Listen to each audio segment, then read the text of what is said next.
6 people shot, 3 killed in the Annapolis shootings. People are dying over stupid situations. The dispute over parking that sparked deadly gunfire.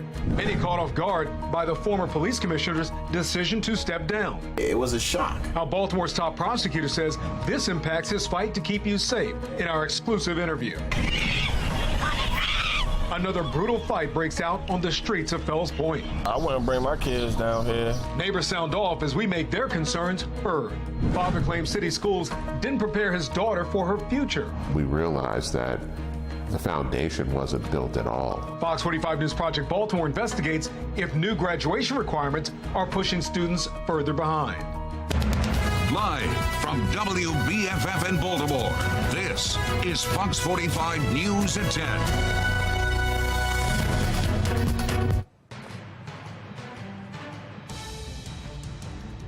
History unfolds in front of our eyes. Former President Donald Trump is in Miami tonight ahead of his historic arraignment tomorrow. Coming up at 10:30 tonight, how Trump says the 37 federal charges leveled against him won't stop his pursuit for a second term in office.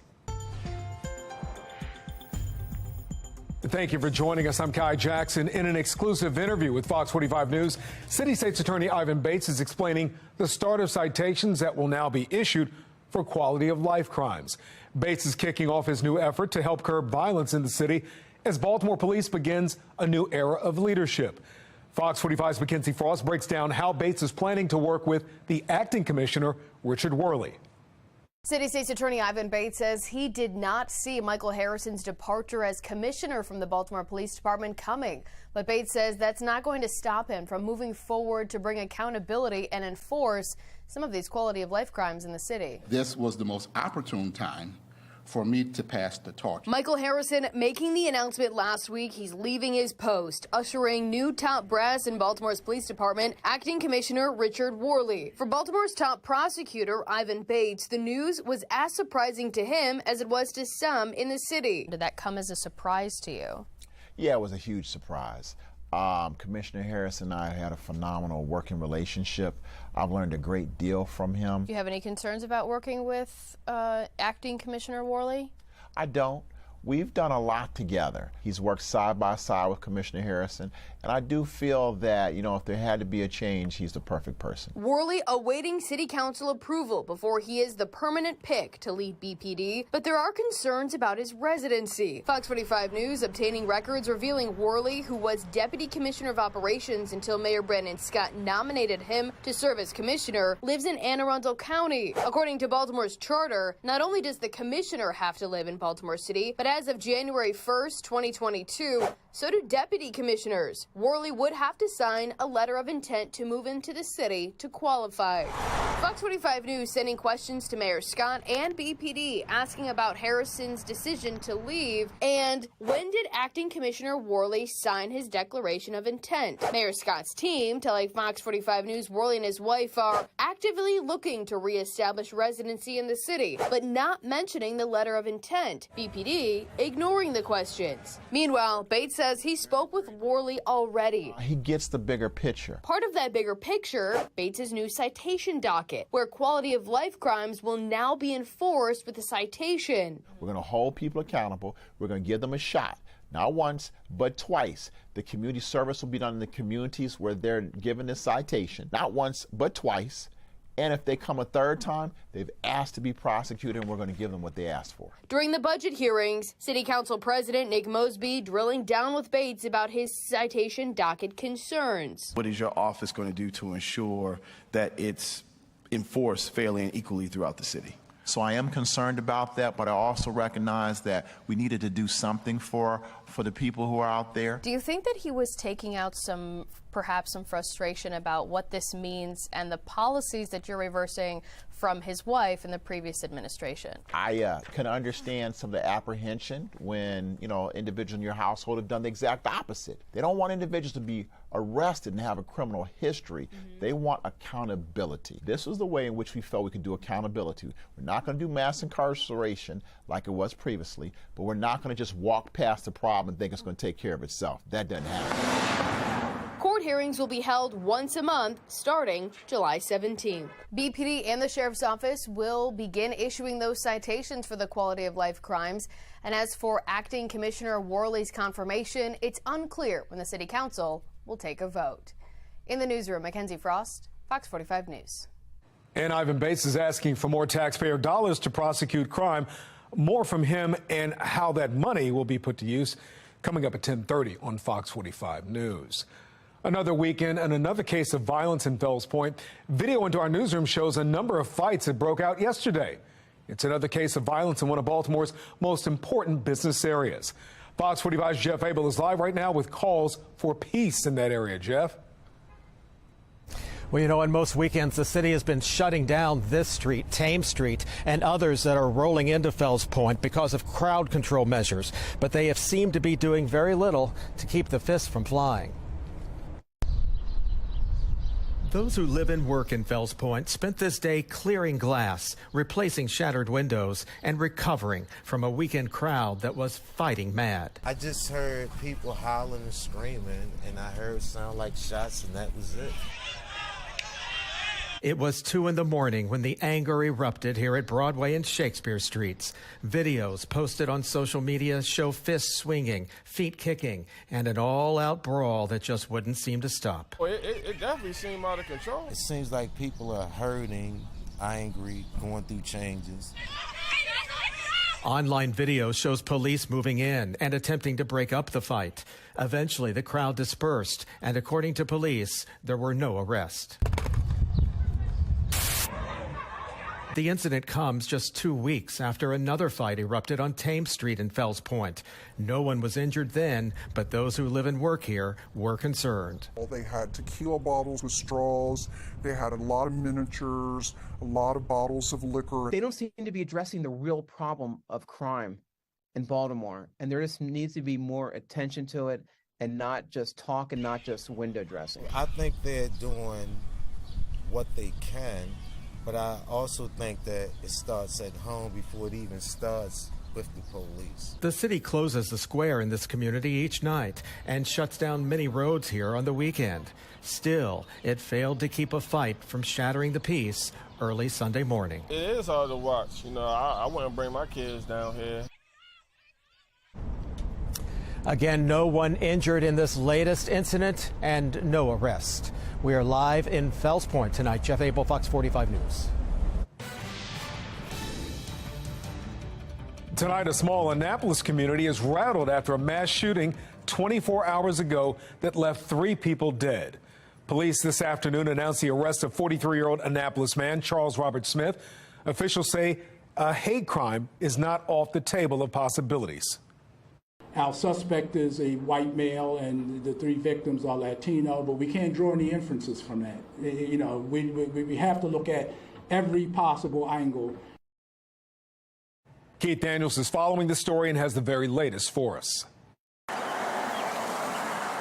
Tonight, a community struggling to understand why it happened. A mass shooting on the front lawn of a home in a quiet neighborhood in Annapolis. Woodrow Nick calls the images of investigators combing the scene and the lives lost startling. People are dying over stupid situations, over a party, over a parking lot. Different opinions. But why does it come to guns? Police have arrested Charles Smith in connection to the shooting. Charges include second-degree murder and second-degree attempted murder. 3 people killed, 3 others wounded. Police identify the dead as a father and son. 55-year-old Nicholas Morales shot as he ran to the scene trying to help his son. 27-year-old Mario Morales Ruiz. Also killed family friend 25-year-old Christian Marlon Segovia. The identities of the 3 wounded have not been made public. Charging documents obtained by Fox 45 News detail an argument before the mass shooting.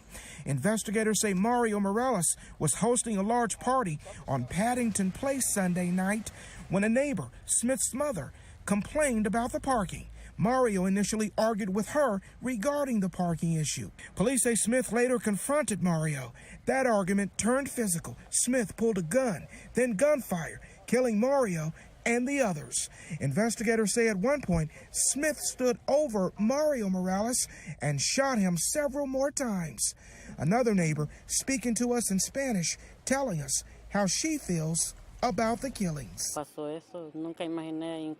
Neighbors tell us several children were present during that shooting.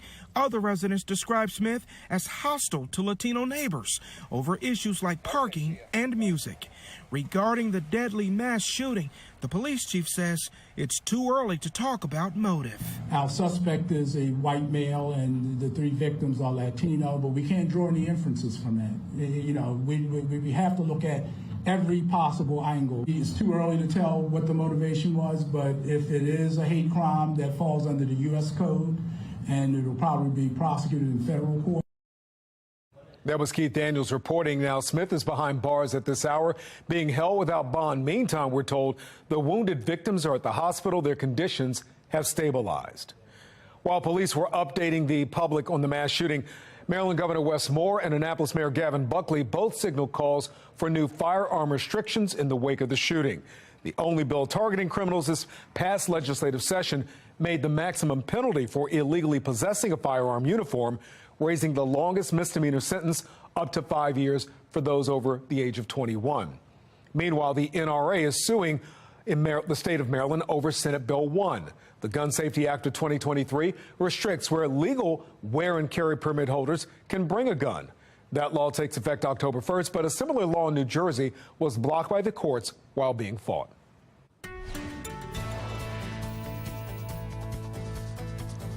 Take a look at some of this much needed rain coming down this afternoon, running about 8.5 inches, 9 inches below average. And this helps a little bit.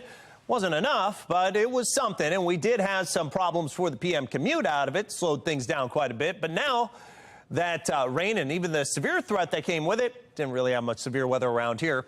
That continues to move its way down the ocean, off the Delaware coastline and up into New Jersey. And it looks like as we head into tomorrow, look at this. You take a look at the HG radar. All this mess is pulling away, but the next weather maker, it's spinning out towards Chicago, and there is a risk of rain as we head into the middle of the week. I'll let you know if that's going to be anything significant and how long we hold on to rain chances all the way through the 7-day forecast in a couple of minutes.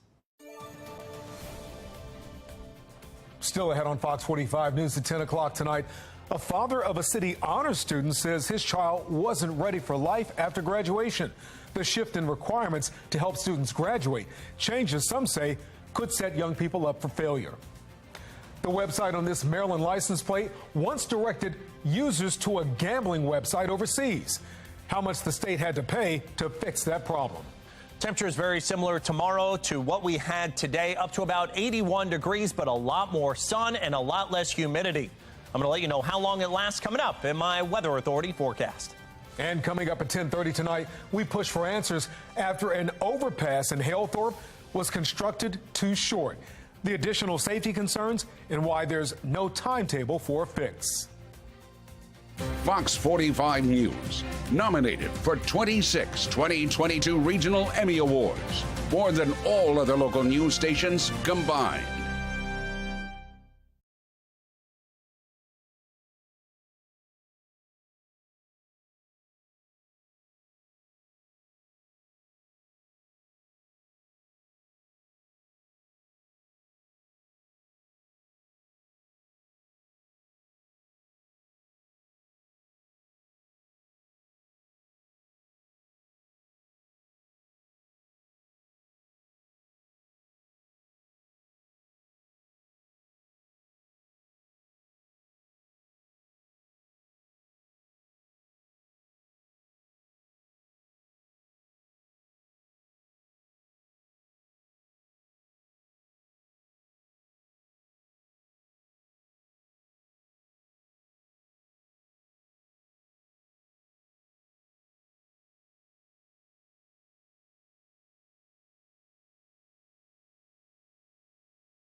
When a student graduates from Baltimore City Public Schools, they have the education they need to be successful. One father says his honor students was woefully unprepared. As Project Baltimore's Chris Papst explains, Maryland has changed high school graduation requirements to help students, but some say we're setting them up for failure. Graduation day. It's a proud day For Desmond Stinney's youngest daughter. Today's a big day.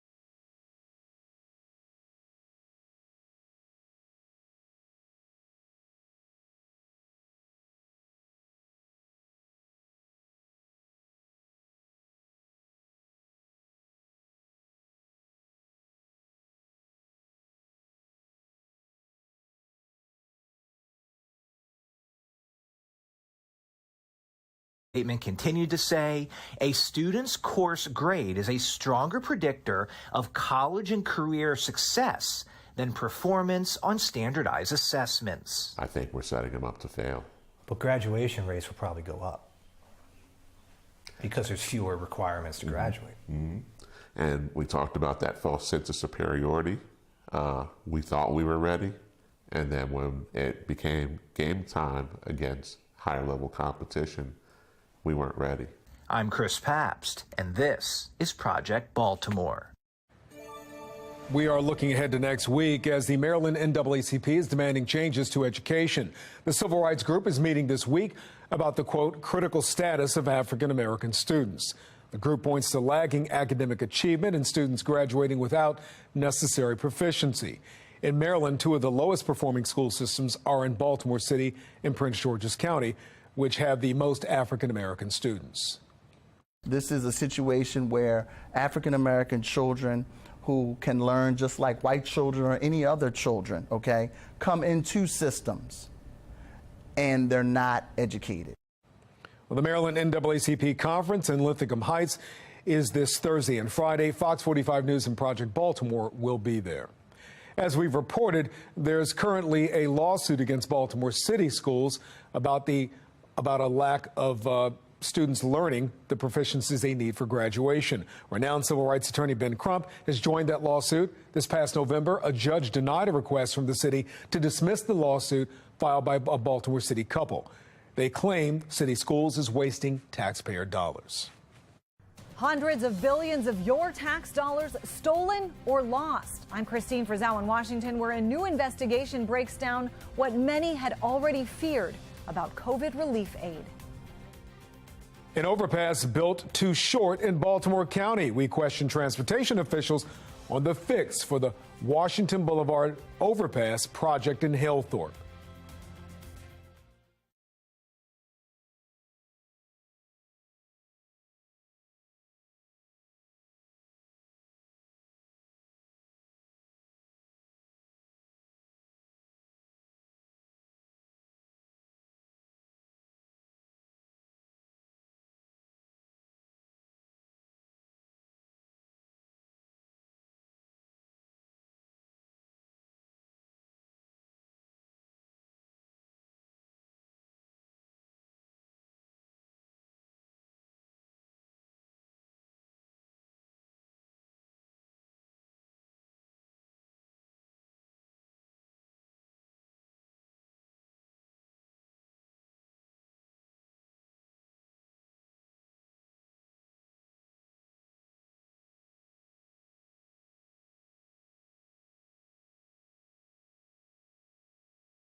There's new information on a deadly car crash this weekend in Anne Arundel County.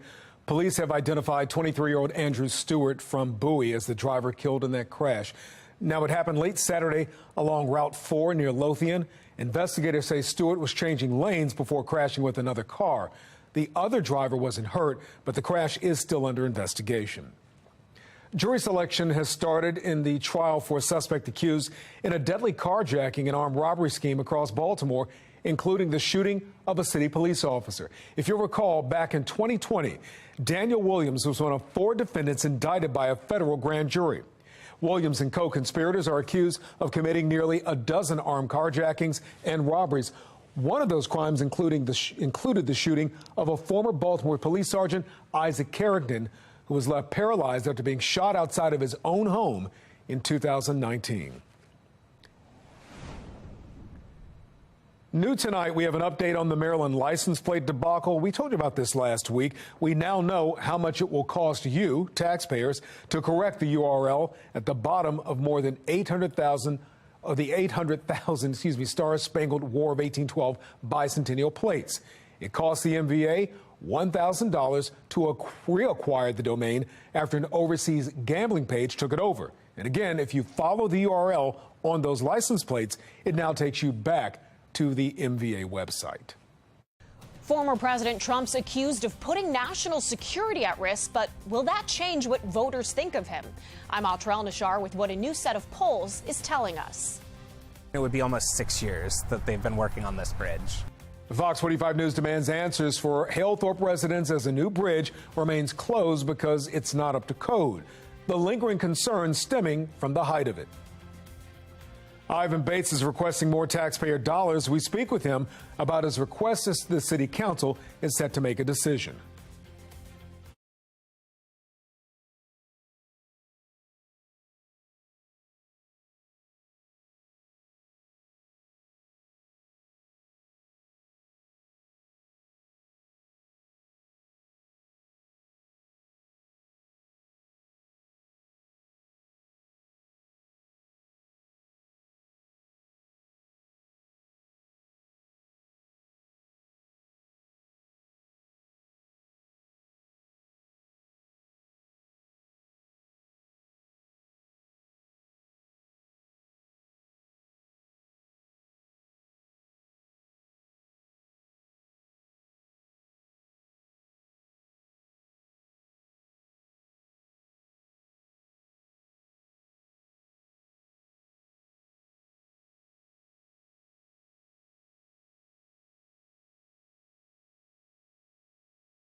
All eyes are on the city of Miami tomorrow as former President Donald Trump will surrender to authorities.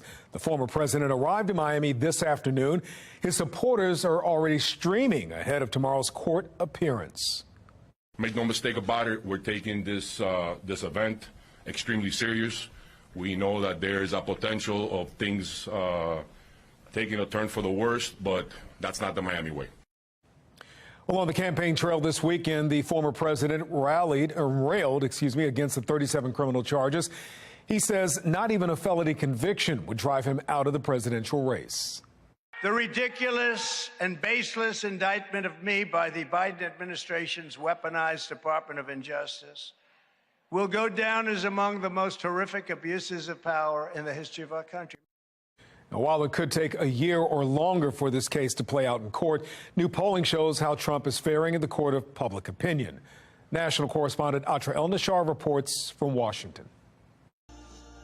For former President Trump, the legal blow of a federal indictment is proving to be a political boon, at least for now, among members of his own party. It exposes them for what they are, and it's also lifted the poll numbers to even higher legs. A new CBS News YouGov poll finds 14% of likely GOP primary voters say the indictment changes their view of Trump for the better. 61% say it won't change, and only 7% say their view of him is changed for the worse. And the vast majority of those Republican voters say they're more concerned about the indictment being politically motivated than the handling of the documents being a national security risk. This potentially playing into the strategy of some of those running against Trump in the GOP presidential primary. It reeks of politicization. What we've seen over the last several years is the weaponization of the Department of Justice against the former president. Candidate and former Arkansas Governor Asa Hutchinson is among the few to break from Trump on the issue. These are serious allegations that are relevant in this campaign, and it should not be dismissed lightly. Thank you very much. Should Trump be the GOP nominee, the indictment could prove to be more of a liability in the general election. According to a separate ABC News Ipsos poll, nearly half of Americans believe Trump should face charges, about a third do not, and the rest don't know. Opinions may evolve as the case progresses and the public learns more, but so far the one person staying silent is the one most likely to face Trump in the general. In any election, independent voters tend to sway the outcome. In the ABC News Ipsos poll, 63% said they think the charges against Trump are very or somewhat serious, but only 45% of independents say Trump should have been charged. In Washington, I'm Atra El-Nashar. Stay with Fox 45 News for tomorrow's historic development. You can get live updates online at foxbaltimore.com and the latest on the news, beginning with the news at 4 o'clock.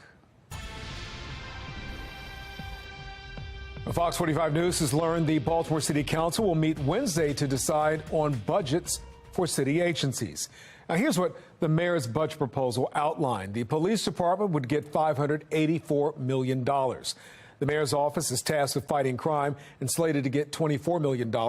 And the Department of Public Works would get one of the biggest payouts at one of the biggest allotments of $676 million. For the first time this year, the City Council has the power to move money around in the budget. Well, City State's Attorney Ivan Bates is asking for more taxpayer dollars.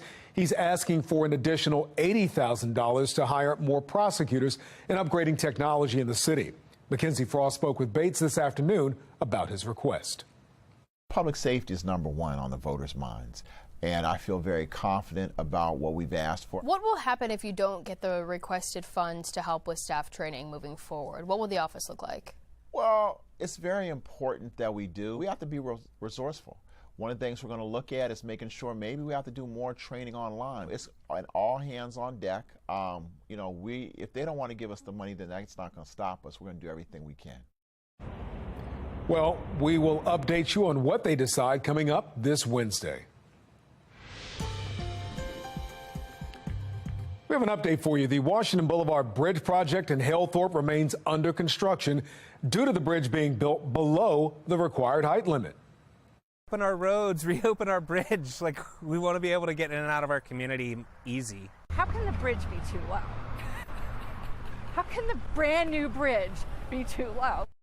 Question everybody is asking. Last month, state transportation officials admitted their engineers missed the mark, that height limit, by just 1 inch.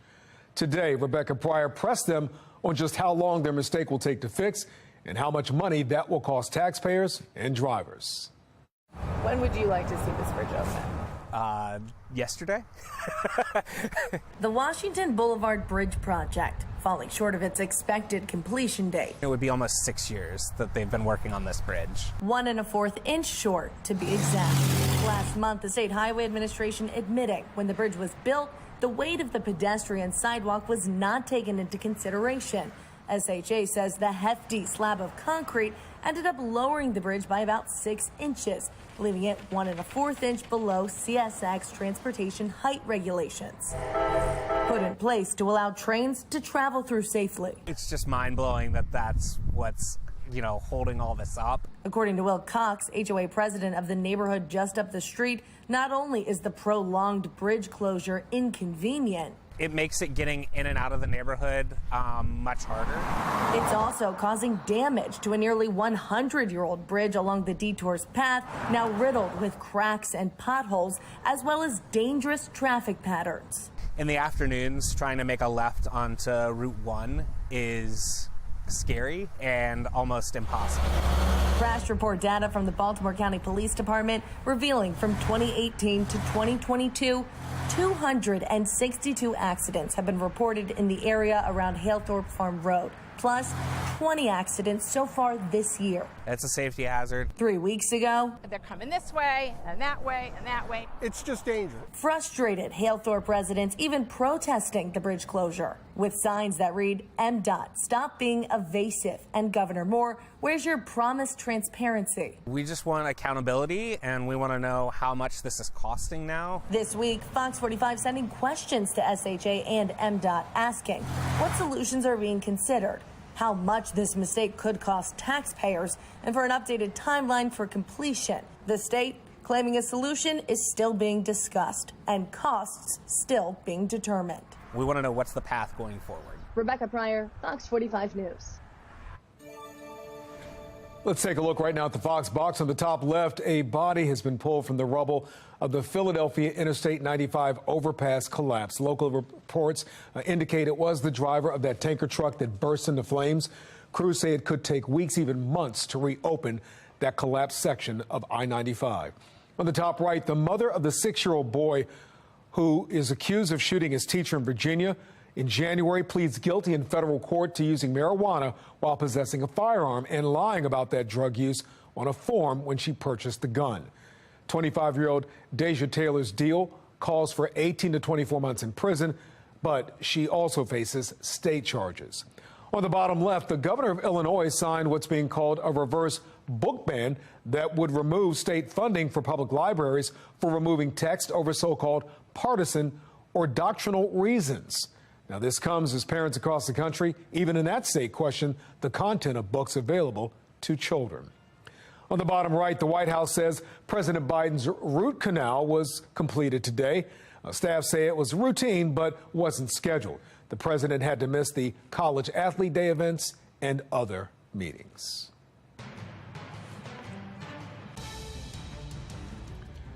Some astonishing numbers that highlight the financial waste, fraud, and abuse that existed in the height of the pandemic. Christine Frizzell reports on the relief money that was handed out. As millions of Americans lost their jobs and their income, many turned to food banks and aid programs for help. A reality that turned into a ruse for one group charged in the largest COVID fraud scheme in the country last year. Feeding Our Future, said to help feed children and seniors, instead raked in $250 million tax dollars to buy cars, houses, and jewelry. More than 125 million fake meals are at issue in this case. That case involved 47 individuals. Others have involved just one, like an Orange County, California man approved for $5 million in PPP loans he used to buy a Ferrari, a Bentley, and a Lamborghini. The total dollar amount, according to a new analysis by the Associated Press, $280 billion in stolen COVID-19 relief funding, plus another $123 billion wasted or misspent. That's a staggering $400 billion. In other words, $1,200 per American. I think what you saw was a complete taking down of guardrails at the outset, where individuals could simply apply for funds by saying, I am who I say I am. Michael Horowitz, Inspector General for Pandemic Oversight, says many of those guardrails were already in place, including a Treasury Department do not pay list. People on it were paid upwards of $3.6 billion. And a Social Security Administration master death list. Turns out they sent several $1 billion to deceased individuals. So those weren't fraud cases. Those were just the government not checking its own records. The government continues to aggressively pursue these cases, but we're told they'll only be able to recover a fraction of what was lost. Meanwhile, states are now setting up databases to try to prevent people seeking benefits in multiple states, with hope some lessons will be learned from this extraordinary loss. In Washington, I'm Christine Frizzau. Major news tonight. Pat Sajak posted to Twitter as Wheel of Fortune was airing right here on Fox 45 News that he will retire after this upcoming season's tapings. Now, those shows begin recording in September. We don't know yet who will take over his hosting duties. Again, Pat Sajak retiring. Sajak, now 76 years old, has been hosting Wheel of Fortune with Vanna White, listen to this, for 40 years. He has a home here in Maryland in Anne Arundel County, and hopefully in retirement will be able to catch up on his Orioles games and Caps games, two teams he loves very much. You can catch Wheel of Fortune every weeknight right here on Fox 45 at 7:30 p.m. Another bear spotted in our region. Straight ahead, the Department of Natural Resources explains the spike in sightings and what homeowners need to know. And spreading a message of change. Meet the local artists working on an important piece of art at Mondawmin Mall. Coming up on the late edition, Governor Wes Moore makes a rare trip to Capitol Hill, the plans he pushed for Maryland. And if the kids are off tomorrow and you want to hit the pool, it's a much better day to do it. Lower humidity and nice, mild, actually warm temperatures in the 80s. Lots of 70s during the day, too. I'm going to let you know when we could see some showers and storms return. That's in my Weather Authority forecast.